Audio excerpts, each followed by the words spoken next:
পাটের শাকটা তুলে নেব। এত সুন্দর হয়েছে তাই না? দেখো বাড়ির শাক খেতে ইয়েই আলাদা, মজাই আলাদা খেতে। দেখো কি সুন্দর হয়েছে, বাড়িতে করেছি, সার বিষ এতে কিছুই দেওয়া নাই, তাও দেখো কত সুন্দর হয়েছে। বন্ধ করলাম।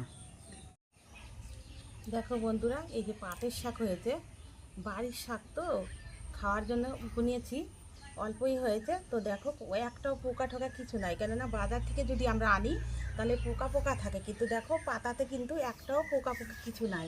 পাতাটা দেখো কি সুন্দর সুন্দর।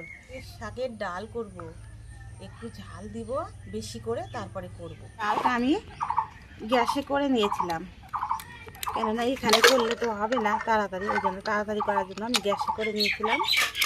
ডালটাকে এখন আমি একটু নিয়ে নেবো, নেওয়ার পরে আমি এখন দিয়ে দেবো কড়াইতে। দেখো তেলটা যে আলু ভেজেছি ওই তেলটাতে আমি দিয়ে দেবো, কেননা তেল আছে অনেকটাই। ওই তেলে প্রথমে আমি দিয়ে দেবো দুটো গোটা শুকনো লঙ্কা, দেখো। তারপরে দিয়ে দেবো আমি গোটা জিরা দিয়ে দেবো। এখন আমি নেড়ে চেড়ে আমি এখন দেখো ডালটাকে দিয়ে দিলাম। এই যে ডালটা দেখতে পাচ্ছ, ডালটা হয়ে গেছে। এখন আমি কাঁচা লঙ্কা চিরা আছে কয়েকটা, ওটা আমি এই যে দিয়ে দিলাম। এখন আমি শাক দিয়ে দিলাম।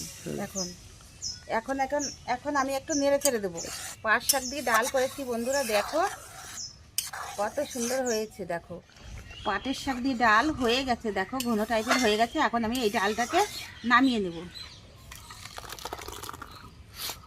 বন্ধুরা বন্ধুরা তোমরা অবশ্যই বলবা যে পাটের শাক দিয়ে ডালটা কেমন হয়েছে।